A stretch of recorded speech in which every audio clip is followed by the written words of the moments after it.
ప్రస్తుత సమాజంలో మహిళలు తమ హక్కులు మరియు చట్టాలపై అవగాహన కలిగి ఉండాలని ఆళ్లగడ్డ డీఎస్పీ శ్రీనివాసరావు పేర్కొన్నారు. ఆళ్లగడ్డ మున్సిపాలిటీ పరిధిలో గల టిడ్కో గృహ సముదాయాల వద్ద మహిళల భద్రత మరియు మహిళా చట్టాలపై అవగాహన కార్యక్రమాన్ని పట్టణ ఎస్ఐ టీరయ్య నిర్వహించారు. కార్యక్రమానికి ముఖ్య అతిథిగా డీఎస్పీ శ్రీనివాసరావు పాల్గొని మహిళల హక్కులు చట్టాలపై అవగాహన కల్పించడమే కాకుండా అసాంఘిక కార్యకలాపాలపై ఏదైనా సమాచారం ఉంటే తమకు అందించాలని ప్రజలను కోరారు. టిడ్కో గృహ సముదాయాల వద్ద అన్ని వసతులు ఉన్నప్పటికీ చిన్న చిన్న సమస్యలకే పోలీస్ స్టేషన్ల వరకు రాకుండా ఇక్కడ ఒక కమిటీని ఏర్పాటు చేసుకోవాలని టిడ్కో ప్రజలకు సూచించారు. కార్యక్రమంలో పట్టణ ఎస్ఐ వీరయ్య, పోలీస్ సిబ్బంది తదితరులు పాల్గొన్నారు. ఎక్కువ మంది ఇప్పుడు సెలవులు హాలిడేస్ వచ్చినాయి కాబట్టి కాలేజ్ చదువుకునే అమ్మాయిలు కానీ వీళ్ళందరూ కూడా ఇంటి దగ్గర ఉన్నారు. తల్లిదండ్రుల యొక్క సెల్ ఫోన్స్ యూజ్ చేస్తూ ఉన్నారు. వాళ్ళు ఆ సెల్ ఫోన్స్ యూజ్ చేసి ఎక్కువ సోషల్ మీడియాతో అట్రాక్ట్ అవుతున్నారు. అంటే ఇన్స్టాగ్రాము, స్నాప్చాట్ ఇలా రకరకాల యాప్స్ యూజ్ చేసి అబ్బాయిలతో చాటింగ్ చేస్తూ వాళ్ళు అట్రాక్షన్కి లోనై వెళ్ళిపోతా ఉన్నారు. వెళ్ళిపోయిన తర్వాత మళ్ళీ వాళ్ళ పేరెంట్స్ వచ్చి మన దగ్గర కంప్లైంట్ ఇచ్చిన తర్వాత ఎలా పోయినారమ్మా, ఎవరితో మాట్లాడారంటే తెలియదు సార్, మాకు సెల్ ఫోన్ కూడా లేదు అమ్మాయికి అని చెప్తా ఉన్నారు. తర్వాత చూస్తే వాళ్ళని పట్టుకొచ్చిన తర్వాత చూస్తే ఎక్కువ మంది ఇన్స్టాగ్రామ్, స్నాప్చాట్, మీరు మొబైల్ అందరూ కూడా పేరెంట్స్ స్మార్ట్ ఫోన్లు వాడుతున్నారు. అవునా కాదా?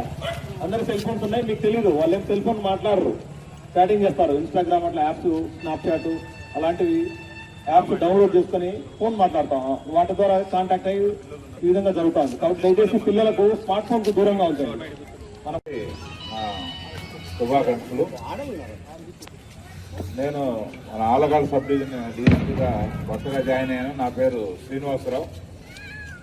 ఇక్కడ టౌన్లో మన ఈ టిడ్కో హౌసెస్ కాలనీ ఉంది. కాలనీలో చాలామంది కుటుంబాలు, దాదాపు 1300 ఇళ్ళు ఉన్నాయి.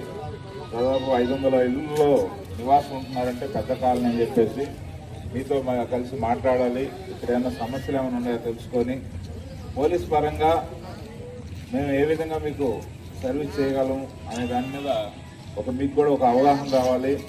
పోలీసులు కూడా వేరు కాదు, మనకి సమాజంలో భాగమే. మీకు అందుబాటులో ఉంటాం.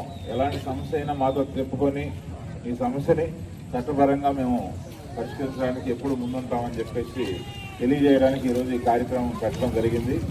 ఈ సోషల్ అవేర్నెస్ ప్రోగ్రాంలో భాగంగా ముఖ్యంగా ఆడవాళ్ళు మహిళా భద్రత అనేది గవర్నమెంట్ కూడా ప్రత్యేకంగా శ్రద్ధ తీసుకొని పోలీస్ డిపార్ట్మెంట్ని ఏ చిన్న సమస్య అయినా కూడా వెంటనే చర్య తీసుకొని ఆడవాళ్ళకి రక్షణ కల్పించమని చెప్పేసి ఉత్తర్వులు ఉన్నాయి.